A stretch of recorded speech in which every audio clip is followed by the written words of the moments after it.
Oi, gente, boa noite, tudo bom? Então vamos lá, a gente vai falar hoje, nossa disciplina é Teoria de Argumentação Jurídica, nós estamos no encontro 1.4, o tema da aula de hoje é revisando norma culta. Por que a gente tem que rever? Qual a necessidade da gente cada vez mais aprofundarmos, ou melhor, corrigindo, de nós nos aprofundarmos no uso correto da nossa língua. Isso que é a norma culta, nós utilizarmos o português dentro das regras gramaticais.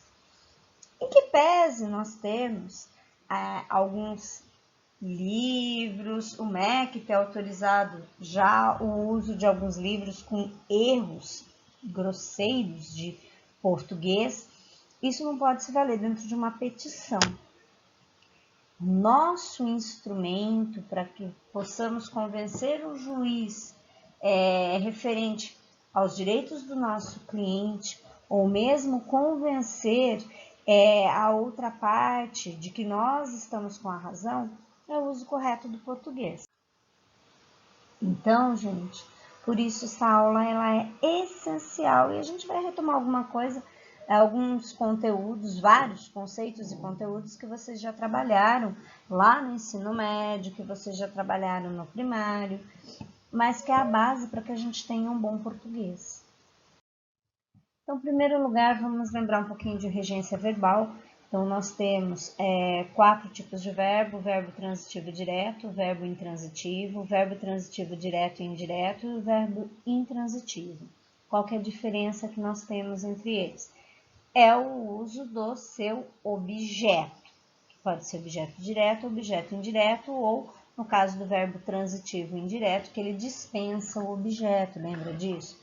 Então, quando eu trato de verbo transitivo direto, é aquele que ele pede um complemento sem uma preposição obrigatória. Já quando eu trato de verbo transitivo indireto, ele pede um complemento com uma preposição obrigatória. E o verbo transitivo direto e indireto é aquele que vai pedir 2 complementos, um com preposição e outro sem preposição. Isso daqui é regra geral. Quer dizer que nós temos alguns verbos e algumas exceções. Não vamos tratar todos os verbos, que a gente não teria tempo hábil para isso, mas vamos tratar alguns verbos que são muito utilizados para o linguajar no dia a dia cotidiano do advogado, no nosso meio jurídico. Então, cuidado com algum desses verbos. Então, em primeiro lugar, lembra sempre o verbo anuir. Quando que eu vou usar? O que é anuir? O anuir é a concordância, o aceite.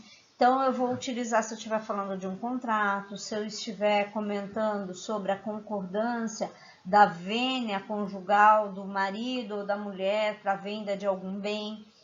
Então, aqui no exemplo, eu estou trazendo para vocês, ó, anuiu em tais propostas de contrato. O verbo anuir, ele precisa de uma preposição e ele aceita 2 preposições. Ele aceita a preposição a e a preposição em. Então, as 2 formas, anuiu em tais propostas de contrato ou anuiu a tais propostas de contrato, as 2 formas atendem à norma culta e estão corretas, ok? Já em relação ao verbo assistir, o verbo assistir ele tem vários tipos de significados. Então, ele pode ser um verbo intransitivo, um verbo transitivo direto ou um verbo transitivo indireto. Depende de qual que é o significado que a gente quer dar sobre ele. Então, perante a norma culta, quando eu estiver tratando do verbo assistir e ele estiver se referindo ao ato de eu estar presente no momento, no que está correndo, o que eu estou assistindo naquele momento, então, nesse caso, ele vai ser um verbo transitivo indireto. Então, ele necessita de uma preposição. Aqui eu estou trazendo como exemplo para vocês, ó, assistimos à audiência. Então, aqui o a é um a craseado, que é aquele a que ele tem artigo e preposição junto. Também é no mesmo sentido jurídico de caber, aquele direito é permitido, é cabível àquela situação, aquele acusado. Tanto que, olha o exemplo, esse direito não assiste ao acusado, a preposição seguido do o artigo. Quando eu me refiro a assistir no sentido de residir, de morar, a sua residência, onde que ele mora, ele assiste em São Paulo há 2 anos. Aqui, então, ele está se utilizando da preposição em. Apesar de não ser obrigatório em São Paulo, por conta da localização onde ele se encontra. Já quando eu me refiro ao verbo assistir, no sentido de amparar, de cuidar da pessoa, de dar assistência à pessoa, ele é um verbo transitivo direto, então ele dispensa a preposição, como é o exemplo aqui que a gente tem, ó, o médico assistiu o paciente. Se ele estivesse assistindo ao paciente, ele estava vendo o paciente fazer alguma coisa. Então, ele estava de braço cruzado assistindo o paciente, ele não estava cuidando do paciente. Ok, gente? Então, muito cuidado com o uso do verbo assistir. Ele é um verbo que a gente utiliza bastante. Atender é outro verbo que também nós utilizamos bastante. Então, quando ele está sendo utilizado com o nome de pessoa, ele vai se preferir ao objeto direto. Nos outros casos, ele pode utilizar tanto objeto direto quanto objeto indireto. Então, ó, o juiz atendeu o advogado. Então, aqui, se eu colocar que ele está se referindo ao atendimento de uma pessoa específica, como não, o advogado atendeu, tanto faz o pedido do cliente ou ao pedido do cliente. Por quê? Porque ele está se referindo a outros casos, a um pedido que foi feito. Ele não está se referindo a uma pessoa. Olha, no exemplo anterior, ele está se referindo a uma pessoa. Ele atendeu quem? O advogado.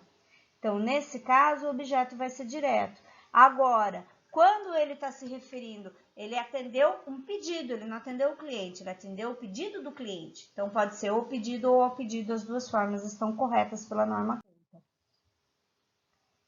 Vamos observar o uso que a gente tem dos verbos notificar, avisar, cientificar, prevenir e informar. Todos eles são o mesmo sentido. Observem-se nas frases. Ele vai ser objeto direto. Então, ele não necessita da preposição, ok, gente? Bom, concordância.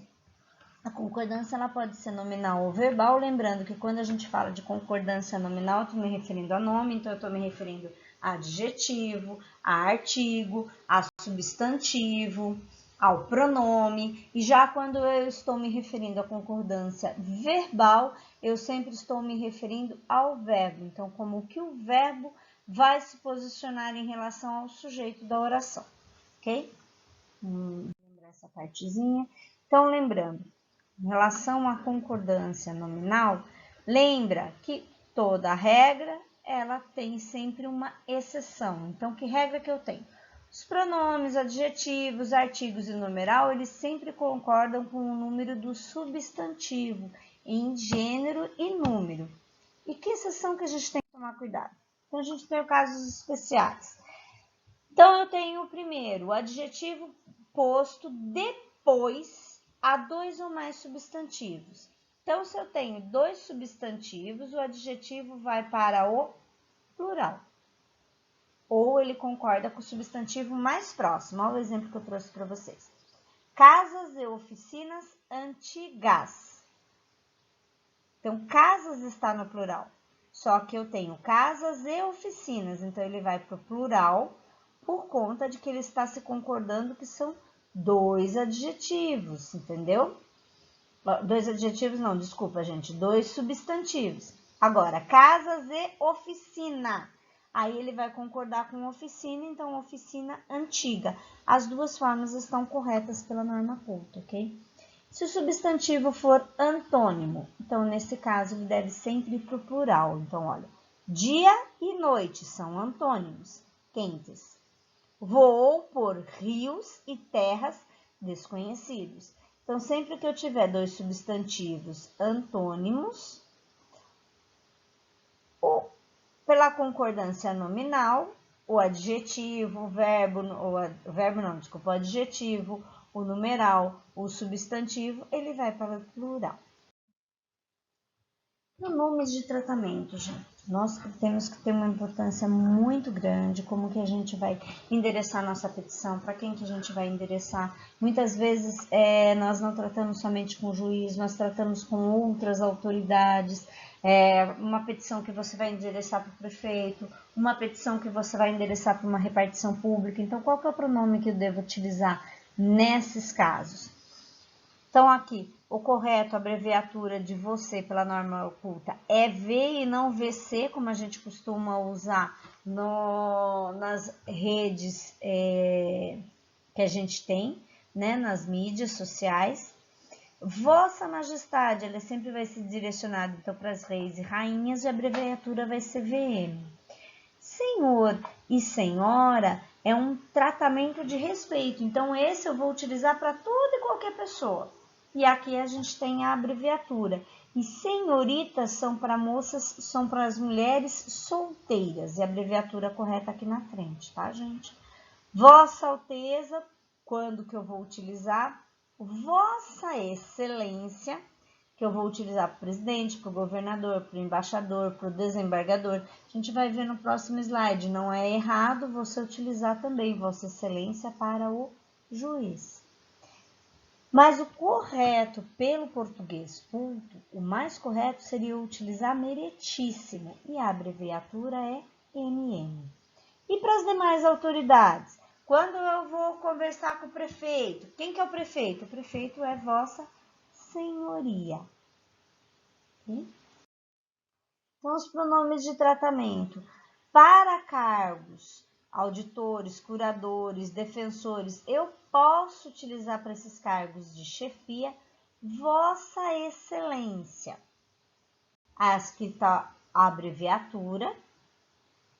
Como que eu vou fazer o endereçamento? Ao Excelentíssimo Senhor, o nome, qual que é o cargo e para quem é o endereço. E para o juiz de direito? O juiz de direito eu posso me utilizar de meritíssimo juiz ou Vossa Excelência. As duas formas de tratamento para o juiz, elas são corretas.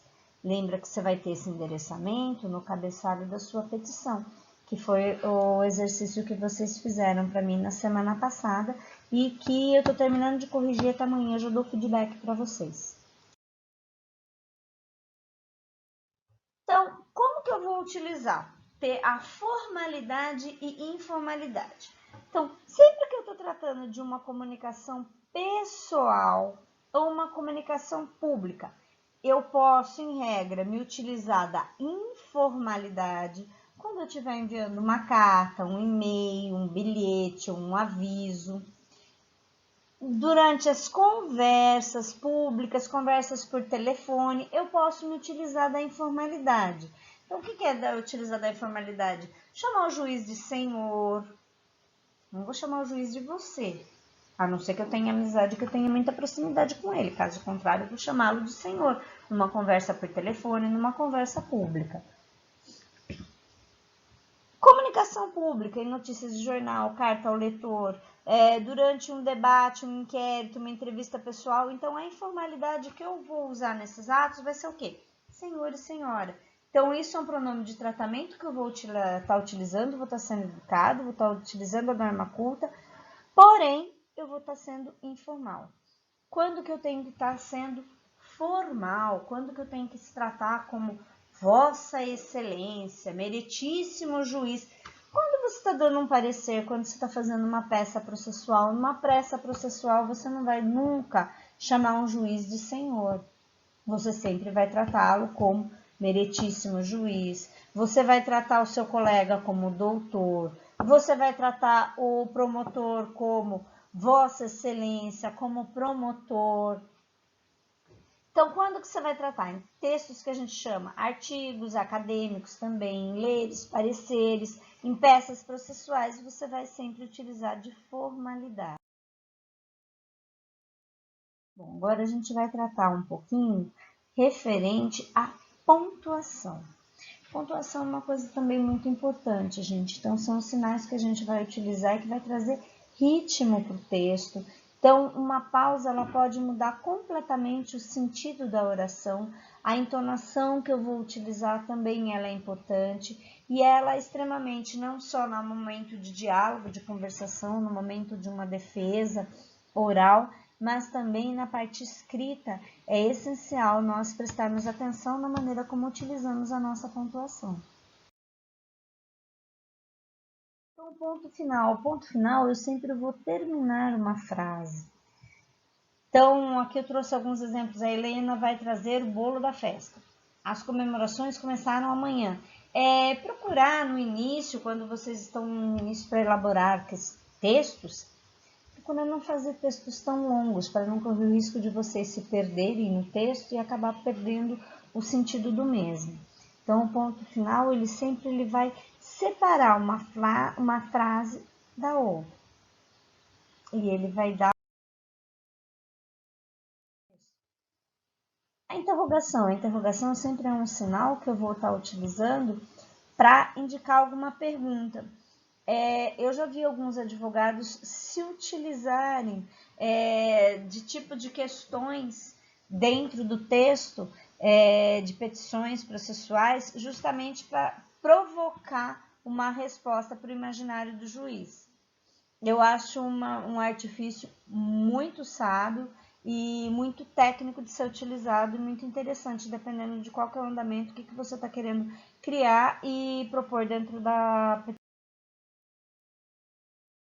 Já o ponto de exclamação, a intenção dele é o quê? É causar uma admiração, causar uma alegria, causar uma raiva.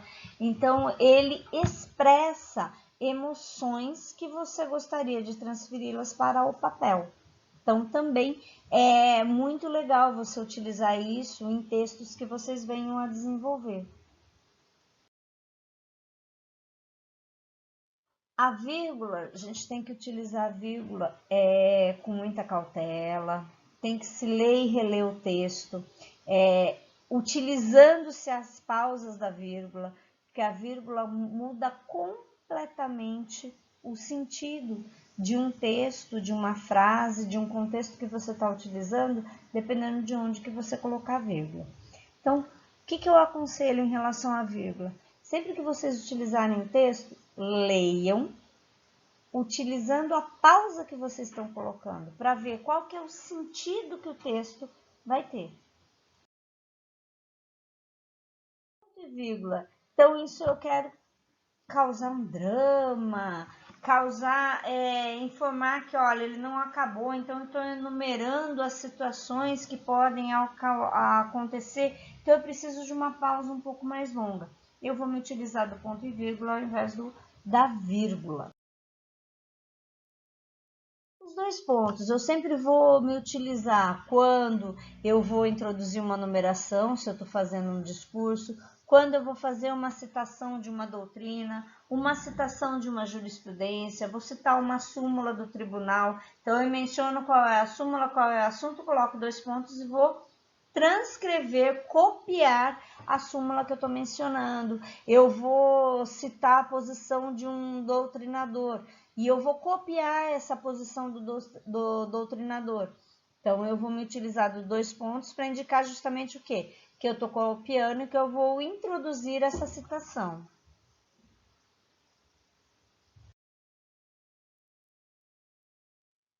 O hífen, você pode utilizar o hífen dentro de uma derivação de prefixos. Eu posso estar utilizando para separar palavras, como eu trouxe aqui para vocês, ó, terça-feira, matéria-prima, bem-humorado. Então, eu posso utilizar o hífen. O hífen, ele também pode ser utilizado para colocação pronominal. Então, eu vou fazer uma colocação, antes de fazer a colocação, eu me utilizo do hífen. Para demonstrar a divisão silábica que eu vou utilizar. Então, eu posso utilizar o hífen para várias formas dentro do meu texto. O parágrafo, gente, para nós, ele é extremamente utilizado, principalmente em textos jurídicos. Quando que eu vou tratar do parágrafo do texto jurídico? Então, dentro do texto, eu tenho o artigo de uma determinada lei. Referente àquele artigo, foi introduzido pelo legislador algum ponto, algum adendo, alguma coisa que vai complementar aquele artigo. Como que o doutrinador, o legislador faz isso? ele faz isso por meio do parágrafo. E este é o símbolo do parágrafo. Então, sempre que você vai colocar lá o artigo 34, parágrafo 2º, então eu estou remetendo o quê? Esse parágrafo está complementando, trazendo alguma coisa que ele complementa, que ele adiciona aquele artigo informado pelo legislador. A vírgula, gente, por favor. Gente, esse texto é muito interessante, quero que vocês, a gente vai abrir aqui junto, vamos verificar e vamos ler junto. Quais as consequências, o quanto que um erro grosseiro de uma petição, a linguagem utilizada de maneira equivocada dentro de uma petição, além dela causar constrangimento, ela pode comprometer todo um processo.